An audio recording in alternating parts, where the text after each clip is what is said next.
टिमटिम की हालत बहुत खराब थी। ऐसा लग रहा था कि वहां मौजूद टिड्डों ने उसके शरीर से सारा खून चूस लिया हो। कुछ ही पल में वो मरने वाला था। उसे देख शिवेश की आंखों में आंसू आ जाते हैं। तभी अचानक से शिवेश के दिमाग में कुछ सूझता है और वो फिर से अपनी जेब में हाथ डालकर उस लकड़ी के डिब्बे से एक अंगूठी और निकालता है और वो अंगूठी टिमटिम के मुंह के पास ले जाकर रखता है। एक अजीब सी रोशनी चारों ओर फैल जाती है। सब लोग अपने कदम पीछे ले लेते हैं। वो अंगूठी धीरे धीरे बड़ी होती है। उसके अंदर हवा का बहाव हर कोई देख पा रहा था।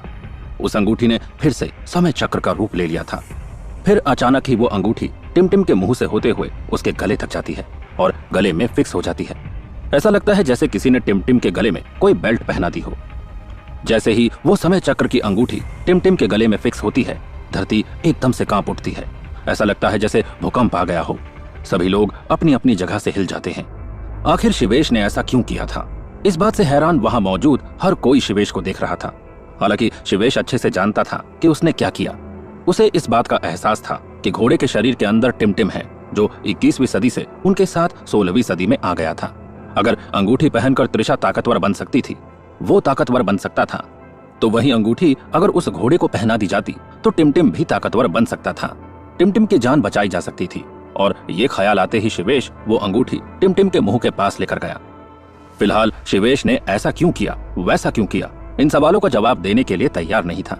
उन सब ने एक दूसरे को देखा। तभी टिमटिम जोर से हिनहिनाते हुए एकदम ही खड़ा हो गया, जैसे उसके शरीर में कोई जादुई ताकत आ गई हो। उसने अपना पिछला पांव इस तरह जमीन से रगड़ा जैसे वो होने वाली जंग के लिए तैयार हो।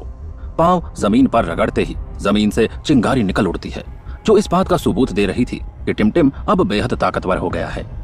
टिमटिम को इस तरह देखने के बाद वैदेही और मितांश के चेहरे पर मुस्कुराहट आ जाती है।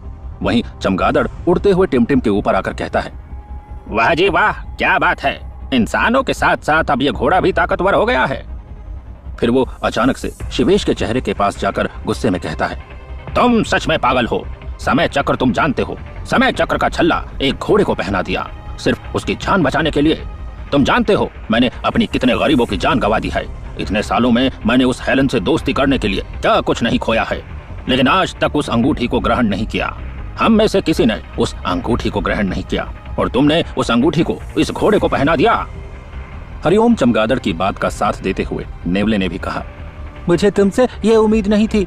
हमने तुम पर बहुत यकीन करा था और तुमने समय चक्र का गलत इस्तेमाल किया सिर्फ एक घोड़े की जान बचाने के लिए। तुमने ये क्या कर दिया?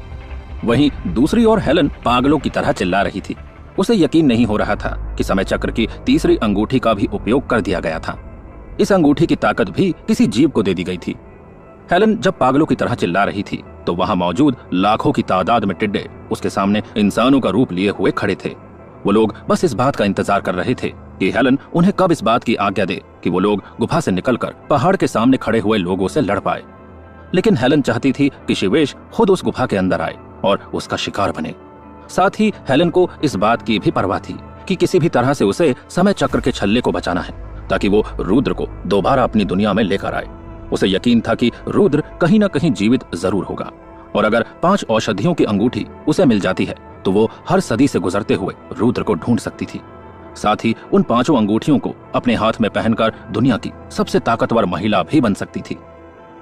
शिवेश ने इस वक्त चमगादड़ और टुकटुक नेवले की बात का जवाब नहीं दिया। वो खामोशी से खड़ा होकर टिमटिम को देख रहा था। टिमटिम शिवेश के करीब आया और उसने अपना चेहरा शिवेश के चेहरे पर रब किया। ये देख शिवेश की आंखें नम हो गई। वो तुरंत ही टिमटिम के ऊपर बैठ गया। शिवेश और टिमटिम उन दोनों के पास समय चक्र की अंगूठी थी, या यूं कह ले कि समय चक्र की ताकत थी। उन दोनों से एक रोशनी निकलती है। उस रोशनी से वहां मौजूद पूरी की पूरी सेना अपना कदम पीछे की ओर ले लेती है। वहीं वैदेही और मितांश सब अपनी आंखें बंद कर लेते हैं। उन दोनों को देखकर ऐसा लग रहा था जैसे आसमान से कोई फरिश्ता नीचे जमीन पर उतर आया हो।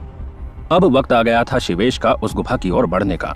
शिवेश ने एक नजर वैदेही को देखा और इशारों इशारों में उसे ये कह दिया कि फिक्र मत करना बहन, मैं लौट आऊंगा, तुम बस मेरा इंतजार करना। वहीं फिर उसने मितांश को देखा। मितांश ने इशारों इशारों में उससे कहा कि फिक्र मत करना भाई, बस जरूरत पड़ने पर हमें आवाज लगाना, हम तुम्हारी मदद के लिए हर वक्त तैयार यहीं मौजूद रहेंगे। इतना सब होते होते काली रात बीत चुकी थी। हल्की हल्की सुबह होने लगी थी। सूरज की हल्की सी किरण नजर आने लगी थी। फिर भी अंधेरा तो था। और उस अंधेरे में शिवेश और टिमटिम से निकलती हुई ऊर्जा चारों ओर रोशनी फैला रही थी। शिवेश ने जैसे ही टिमटिम की लगाम खींची, टिमटिम के चारों पैरों के नीचे से आग की लपटें निकलने लगी। शिवेश ने फिर टिमटिम को पहाड़ की तरफ दौड़ाना शुरू किया।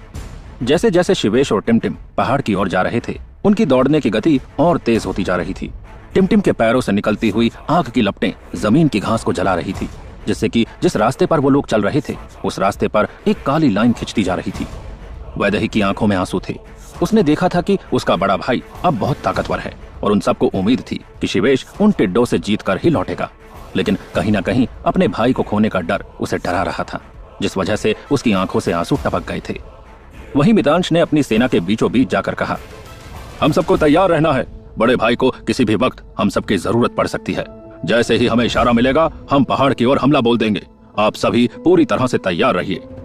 इतना कहकर मितांश वैदेही के पास आकर खड़ा हो जाता है। वैदेही और मितांश दोनों ही फिलहाल अपने घोड़ों पर बैठे हुए थे। मितांश ने वैदेही के कंधे पर हाथ रखा और इशारों में उससे कहा कि फिक्र मत करो, सब ठीक हो जाएगा। जिस तरह वो टिड्डे हर 8 घंटे में मर जाते थे, उसी तरह वो टिड्डे हर 8 घंटे में नया जीवन भी लेते थे। मतलब हर 8 घंटों में लाखों की तादाद में टिड्डे नया जीवन लेते हुए बढ़ते जा रहे थे। जैसे आसमान से बिजली चमकते हुए जमीन पर गिरती है, उसी तरह शिवेश अपने घोड़े टिमटिम के साथ उस पहाड़ की ओर बढ़ रहा था। पल भर में ही देखते देखते वो पहाड़ चढ़ गया था। जहाँ से वैदेही और मितांश शिवेश को देख पा रहे थे, वहां से ऐसा लग रहा था जैसे दीपक की बत्ती जलती हुई आसमान की ओर जा रही हो, क्योंकि अभी तक भी हल्का हल्का अंधेरा चारों ओर फैला हुआ था और टिमटिम के पैरों से निकलती आग की लपटें, उसकी पूंछ से निकलते आग के अंगारे दूर से देखने पर ऐसे ही लग रहा था जैसे एक आग की लपट आसमान की ओर बढ़ रही हो। जैसे ही शिवेश हेलन की गुफा के दरवाजे पर पहुंचा, वहां उसने देखा कि उस गुफा में अंधेरा छाया हुआ है। वहां इतना ज्यादा अंधेरा फैला हुआ था कि टिमटिम के पैर की आग की लपटें भी उस अंधेरे को मिटा नहीं पा रही थी। उस पूरी गुफा में सन्नाटा छाया हुआ था। शिवेश टिमटिम के साथ धीरे धीरे आगे बढ़ रहा था। न किसी की कोई आवाज सुनाई दे रही थी और न ही कोई टिड्डा नजर आ रहा था। गुफा की छोटी सी गली से होते हुए जब शिवेश गुफा के अंदर पहुंचा, तो उसने देखा कि वहां खदान की तरह एक बड़ी सी जगह है।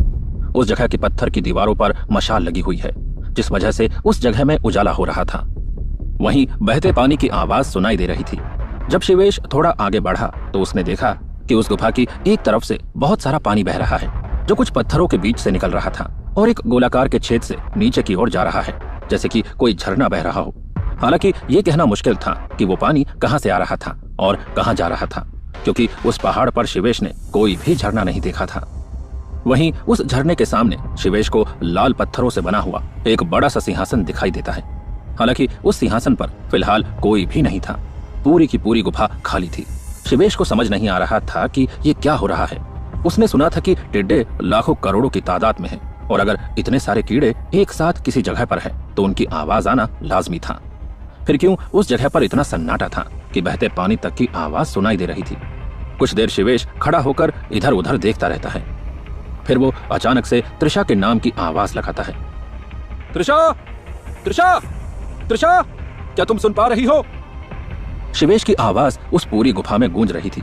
वो इको साउंड हो रहा था। शिवेश जब भी बोल रहा था, उसकी आवाज उसे ही 2 बार सुनाई दे रही थी। शिवेश अभी भी टिमटिम पर ही बैठा हुआ था। अपनी आवाज दोबारा सुनकर वो चारों तरफ घूम कर देखता है, पर उसे कुछ नजर नहीं आता। तभी एक बहुत छोटा सा टिड्डा उड़ते हुए शिवेश के आसपास आता है और घूमते हुए निकल जाता है। शिवेश उसको देखता है और जिस तरफ वो जा रहा था, उस तरफ उसे देखने लगता है। तब शिवेश देखता है कि वो मुड़कर फिर तेजी से शिवेश की ओर आ रहा है और एकदम से ऊपर की ओर जाता है।